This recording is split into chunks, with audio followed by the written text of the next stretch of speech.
Imagine this, you're sitting across from someone who makes your heart race for the first time in years, candlelight flickering, soft music playing, and the menu in your hands feels like a ticking time bomb. Every price stares back at you like a judgment. Your palms sweat. Your throat tightens. And in a whisper so quiet you almost hope he doesn't hear, you say the words that could end everything before it begins: I can't afford this date. What happens next isn't anger, isn't pity, isn't an awkward goodbye. It's something so simple, so human, so stunning that it doesn't just save the evening, it rewrites two broken lives forever. If you've ever felt too poor for love, too scared to be seen, or too wounded to trust again, stay with me until the very last word. Because this is the story of Emma and Daniel, and by the end, you might just believe that the most expensive thing in the world costs nothing at all. Emma Thompson had been running on empty for so long she forgot what full felt like. At 28 she juggled two jobs, mornings at a coffee shop where the steam burned her hands and evenings cleaning offices where the fluorescent lights made her eyes ache. Every paycheck disappeared into rent, groceries, and the medical bills for her younger brother, who was fighting to stay in college after their parents' car accident left him with scars no one could see. Love? That was a luxury she had crossed off her list years ago. Dates were cancelled before they started. Dreams were folded away like old receipts. Then Daniel walked into the coffee shop on a rainy Tuesday. Tall, quiet, with tired eyes that still somehow smiled when he ordered a black coffee and a chocolate chip muffin. For my daughter, she insists it's the best in town. His voice was gentle, like someone who had learned softness the hard way. They talked for 3 minutes while she rang him up. 3 minutes turned into him coming back every morning. Small talks became longer conversations. One day he asked, shyly, if she'd like to have dinner with him on Friday. Not a fancy place, he promised.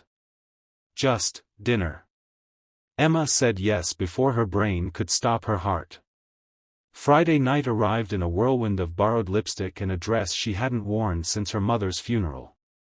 Daniel picked her up in an old but spotless SUV with a child's car seat in the back. He drove her to La Bella Vista, the kind of restaurant where the menu had no prices on the right side because if you had to ask, you probably couldn't afford it. Crystal glasses. White tablecloths. A waiter who looked like he'd never smiled in his life. They were seated at a corner table overlooking the city lights. Emma's hands trembled as she opened the menu. $28 for pasta. $45 for the salmon. Her stomach twisted, not from hunger, but from shame. She had exactly $37 in her account until payday. Her brother's rent was due in 2 days. She could already feel the heat rising in her cheeks. Daniel was talking about his daughter Lily, how she had drawn a picture of a dragon wearing glasses that morning, when Emma finally couldn't hold it in anymore. Her voice came out small, cracked, barely above the clinking of silverware. I can't afford this date. The words hung between them like broken glass. She waited for the flinch. The polite excuse. The sudden coldness in his eyes that she had seen in other men before. Instead, Daniel set his menu down slowly. He looked at her, not with pity, but with something deeper. Recognition. He leaned forward, voice soft enough that only she could hear. Hey, it's okay. Really. Before she could apologize or stand up to leave, he signaled the waiter, paid for the water they hadn't even drunk yet, and took her hand gently. Come on. There's a food truck 2 blocks away that makes the best grilled cheese in the city. Extra pickles, just like Lily likes. My treat. No pressure. Just real food and real talk. They walked out into the cool night air. Emma's legs felt weak, not from embarrassment anymore, but from relief so sudden it made her dizzy. At the food truck, under string lights and the smell of buttery bread, they sat on plastic stools eating gooey sandwiches wrapped in foil. Daniel told her about his wife Sarah, how cancer had taken her 2 years ago when Lily was 3. How every morning he still reached for the empty side of the bed before remembering. How he had promised himself he would never bring another woman into his daughter's life unless she was someone who understood that love wasn't about perfect dates or expensive gifts.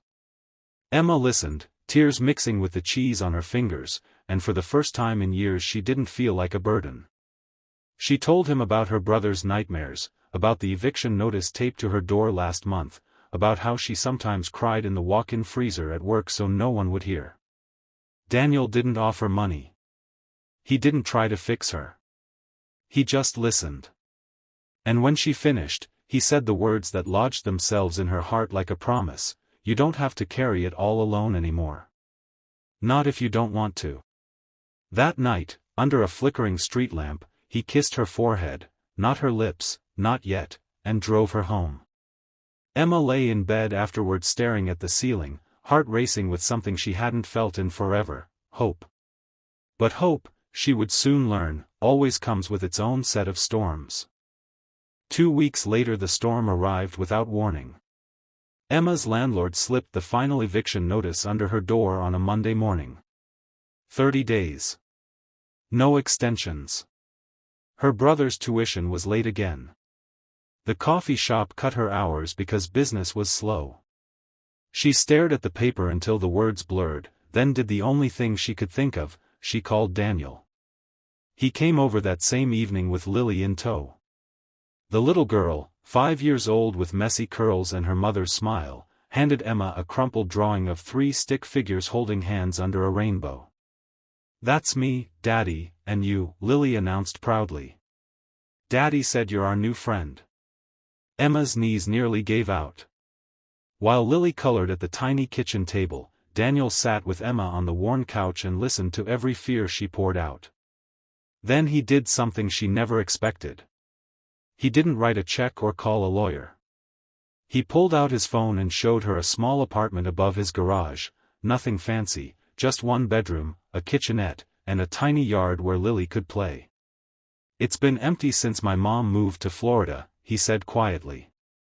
"Rent is whatever you can afford right now. Even if that's nothing for a while. We'll figure it out together. No strings. Just a safe place while you get back on your feet." Emma cried so hard she couldn't speak. But pride, the same pride that had almost made her cancel their first date, still whispered in her ear. "I can't take charity," she whispered. Daniel cupped her face gently. "It's not charity, Emma. It's family helping family. And maybe it's the beginning of something bigger." She moved in 2 days later. The apartment smelled like fresh paint and possibility. Lily started leaving drawings on her doorstep every morning: dragons, rainbows, and always 3 stick figures. Daniel brought her coffee before her shifts and sat with her on the porch after Lily went to bed, talking about everything and nothing. Slowly, the walls Emma had built around her heart started to crack. But Daniel had walls of his own. One night, after Lily had fallen asleep between them during a movie, he confessed the fear that kept him awake. "I'm terrified," he admitted, voice cracking. "Terrified that if I let myself love you completely, something will happen and Lily will lose another mom. I promised Sarah I would protect her heart at all costs." Emma took his hand and placed it over her own racing heart. "Then let's protect it together," she said. "I'm not asking to replace anyone. I just want to stand beside you, both of you, even on the days when it's hard. Especially then." The real test came 3 months later. Emma's brother had an accident at college, nothing life-threatening, but enough to wipe out her emergency savings and leave her spiraling again.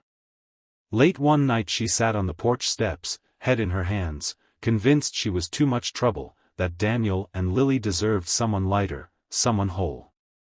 She was writing a goodbye text when Daniel found her. He didn't say anything at first. He just sat down, wrapped her in his arms, and held her while she sobbed. When she finally quieted, he spoke the words that changed everything. "I don't love you because life is easy with you, Emma. I love you because when life is hard, you still choose to stay. You still choose kindness. You still choose us. That's the kind of love Sarah would have wanted for me, and for Lily. He pulled out a small velvet box, not an engagement ring, not yet, but a simple silver necklace with 3 tiny charms, a coffee cup, a dragon, and a heart. For the 3 of us, he whispered. Whenever you feel like you're not enough, remember this. You're everything. Emma slipped it around her neck and, for the first time since she was a little girl, believed she was worth staying for.